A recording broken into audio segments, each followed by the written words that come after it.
Plainfield South coach Bublitz. You want to talk a little bit about what you're trying to accomplish here in early going? I mean, it's obviously conditioning's number one, but what are you trying to accomplish offensively? With the new kids you got coming up, mixed in with the juniors coming back from last year. And that's pretty much, you hit the nail on the head there. What we have to do is we have to get our guys blended together and be able to become a squad, replace the guys who graduated, which is going to be a heavy task, and then be able to still be effective, learn the schemes that we've been familiar with for the last couple of years, and then be able to advance forward.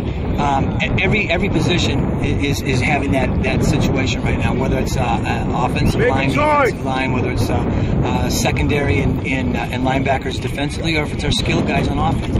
So it's a constant work in progress. We're real happy with the way the guys have showed up and the way they've worked, and that's all you can ask for them right now. And the rest of it, we have to coach them and make them believe and get them better. In the offseason, a lot of changes in the SBC, coaching changes specifically, with both Oswego schools, new head coaches, Manuka down the street, your rival school, new coach, and I mean, maybe not new to the program or new to the area, but certainly new in the position.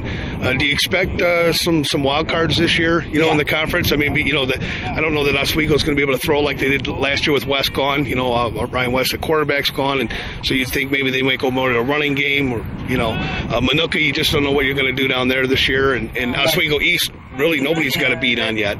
Yeah, and that's a good point. I think a wild card's a good way to describe it. I don't think we'll know anything for sure until the season starts, and then we get a chance to look at guys at teams at 7-on-7, but that doesn't really reveal the true picture.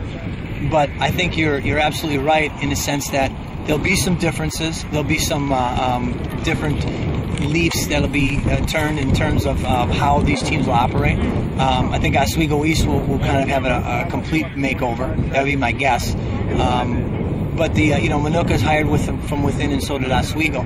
So there's probably going to be a lot of similarities. But I'm sure, as all coaches do, they're going to have, as head coaches, they'll have their own specific things that they'll want to do that won't be the same.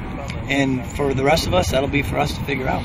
Well, you got two quarterbacks this year. Ricky Luna was your backup last year, and as you said, Cody Boda, and as a sophomore coming in as a junior. We see, Cody a little bit taller, a little bit more size. Ricky a good runner and some experience behind him. So, but looking at your backfield, who are you going to rely on now that Dr. Wright's gone? Right, that's a good question. Oh, right now we've had a nice complement of backs in our backfield. We've had John Casarag has been running real well this summer, and had a great track season, and he's kind of utilized that to step into his football shoes. Josh Harris has done a nice job, and he played up last year as a sophomore. Devontae Taylor, who played up as a junior last year, and has really become a very explosive back. Again, I think another guy that's really benefited from track. Jason Ochoa, who started last year, at a slot position. And then we kind of fit in the rest with our guys from our sophomore squad from last year, who are learning still to get the specifics down, but are also doing a real nice job of picking up what we have to do.